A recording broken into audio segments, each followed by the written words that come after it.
ദൈവ തിരുനാമത്തിന് മഹത്വമുണ്ടാവട്ടെ. Bible reading പ്രോഗ്രാമിൽ സംബന്ധിക്കുന്ന ഏവർക്കും കർത്തൃനാമത്തിൽ സ്നേഹവന്ദനം. പുറപ്പാട് പുസ്തകം 12-ാം അധ്യായമാണ് നമ്മളിന്ന് വായിച്ച് ധ്യാനിക്കുന്നത്. 11-ാം അധ്യായത്തിൽ യഹോവയായ ദൈവം മോശെയോട് പറഞ്ഞു, കടിഞ്ഞൂൽ സംഹാരം ഞാൻ നടത്തും.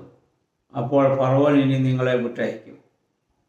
ഇത് കൊട്ടാരം മുതൽ കുടില് വരെ മൃഗങ്ങളുടെയും എല്ലാം ആദ്യജാതൻ മരിക്കുന്ന സാഹചര്യമുണ്ടാവും. അതിനുശേഷം അത് എങ്ങനെയാണ് നിങ്ങൾ ആ കടിഞ്ഞൂൽ സംഹാരത്തിൽ നിന്ന് രക്ഷപ്പെടേണ്ടതെന്നുള്ളതിന് ദൈവം കൊടുക്കുന്ന നിർദ്ദേശമാണ് 12-ാം അധ്യായം. ഇത് ഇനിയും ഈ 12-ാം അധ്യായത്തിൽ പറയുന്നതായ ക്രമീകരണം നിങ്ങൾ തലമുറയായി അത് ആചരിക്കണം. അത് നിങ്ങൾ വാഗ്ദത്ത നാട്ടിൽ ചെന്നാലും അപ്രകാരം നിങ്ങൾ ആചരിക്കണമെന്ന് യഹോവയായ ദൈവം അവരോട് പറയുന്നു.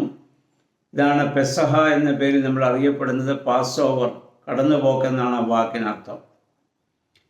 യഹോവയായ ദൈവം മോശയോട് പറയുന്നു, ആണ്ടിൻ്റെ 1-ാം മാസം 10-ാം തീയതി എല്ലാ വീടുകളിലും ഒരു ആട്ടിൻകുട്ടിയെ നിങ്ങൾ വേർതിരിക്കണം.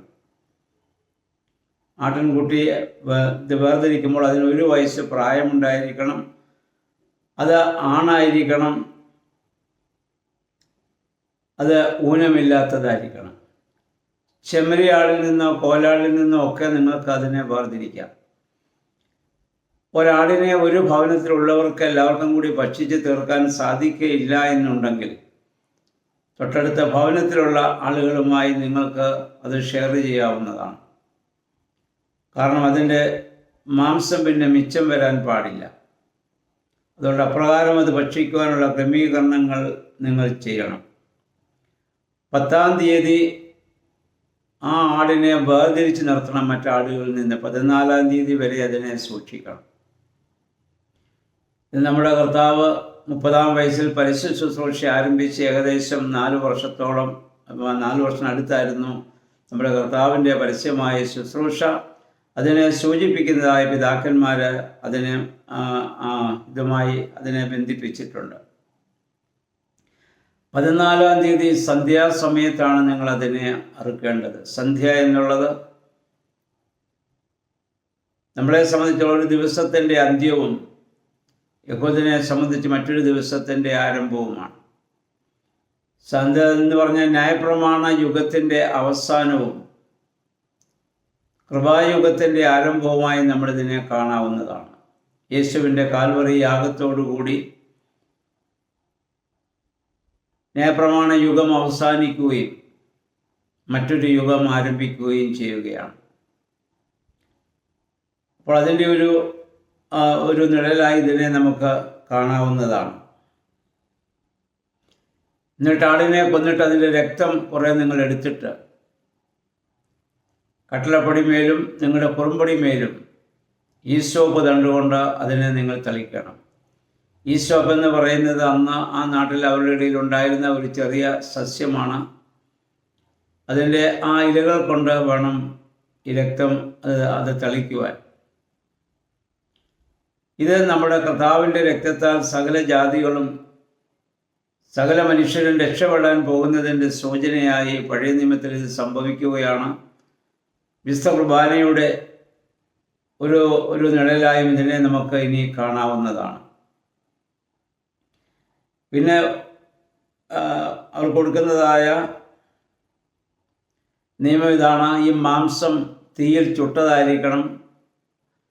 അത് വെള്ളത്തിൽ പുഴുങ്ങിയതോ പച്ചയ്ക്കോ ഭക്ഷിക്കാൻ പാടില്ല.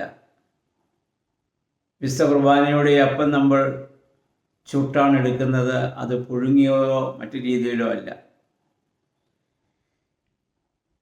അതോടൊപ്പം നിങ്ങൾ അതോട് ചേർന്ന് ഭക്ഷിക്കേണ്ടത് പുളിപ്പില്ലാത്ത അപ്പമാണ്. പുളിപ്പില്ലാത്ത അപ്പത്തിന് രുചിയില്ല. പുളിപ്പിക്കുന്ന അപ്പത്തിനാണ് ഏറെ രുചിയുള്ളത്. പുളിപ്പ് പാപത്തെ കൂടി ഇവിടെ സൂചിപ്പിക്കുന്നുണ്ട്.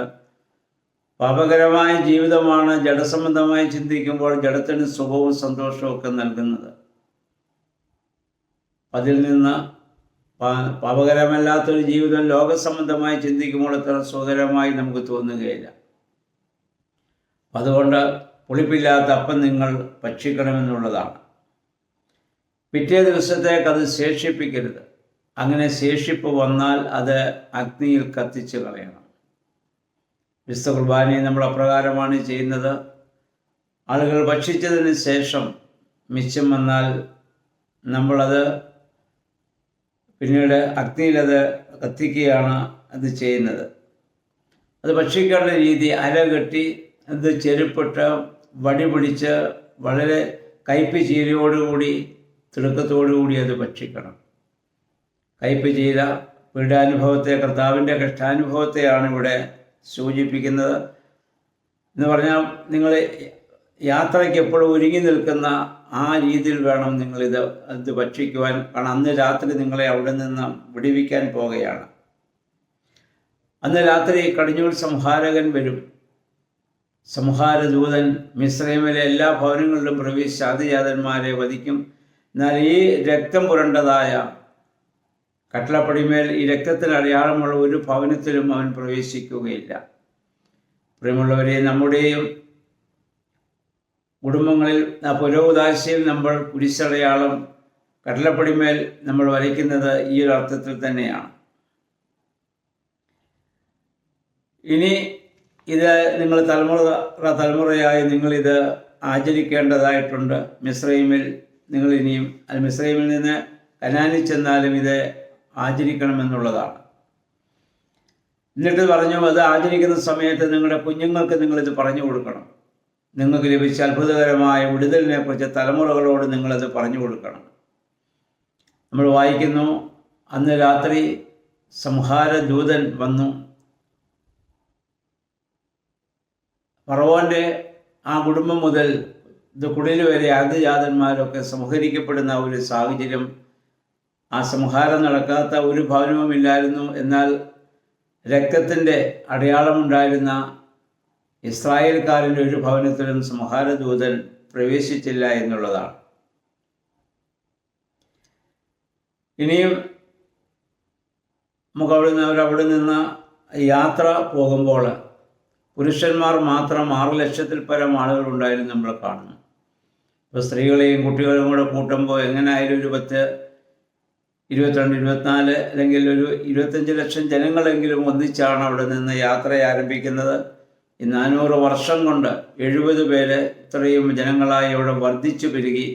നമ്മൾ വായിക്കുന്നവർ അവരെ പീഡിപ്പിക്കും തോറും അവർക്ക് ജനസംഖ്യ വർദ്ധിച്ചു വരികയാണ്. അധ്വാനിക്കുന്നവന്, അവന് നല്ല ആരോഗ്യമുള്ളവനാണ്, അവന് മക്കൾ കൂടുതൽ ജനിക്കുക സ്വാഭാവികമാണ്. അപ്പം അത് ആ രീതിയിൽ ദൈവം അവരെ വളരെയേറെ അനുഗ്രഹിച്ചിട്ടുണ്ട്. ഈ പെസഹായ്ക്ക് ചില ചട്ടങ്ങളുണ്ട്. അത് അന്യജാതിക്കാർ ഭക്ഷിക്കാൻ പാടില്ല. നമുക്കും ക്രിസ്ത്യാനികൾക്ക് മാത്രമേ വിശ്രവാൻ അനുഭവിക്കാൻ സാധിക്കത്തുള്ളൂ. അന്യജാതിക്കാരനത് ഭക്ഷിക്കാൻ സാധിക്കണം. അങ്ങനെ പരിച്ഛേദനയേറ്റവനായിരിക്കണം. എന്ന് പറഞ്ഞാൽ സ്നാനമേറ്റവർക്ക് മാത്രമേ അത് ഭക്ഷിക്കാൻ സാധിക്കുകയുള്ളൂ. വീട്ടിൽ വെച്ച് തന്നെ അത് ഭക്ഷിക്കണം. പള്ളിയിൽ വെച്ചാണ് നമ്മളത് ഭക്ഷിക്കുന്നത്. ഇവിടെ യഹൂദരെ സംബന്ധിച്ചിടത്തോളം പുരുഷൻ മാത്രം പരിച്ഛേദനയേറ്റാൽ മതി. അവൻ്റെ സ്ത്രീകൾക്കും കുട്ടികൾക്കും അത് ഭക്ഷിക്കാം. പുതിയ നിയമത്തിൽ അങ്ങനെയല്ല. സ്നാനം എല്ലാവർക്കും വ്യത്യസ്തമാണ്. കാരണം ഓരോ വ്യക്തിയും യേശുവിൻ്റെ മരണത്തോടും പുനരുത്ഥാനത്തോടും ഏകീഭവിക്കണം എന്നുള്ളതുകൊണ്ടാണ് പുതിയ നിയമത്തിൽ അപ്രകാരം ഒരു കാര്യം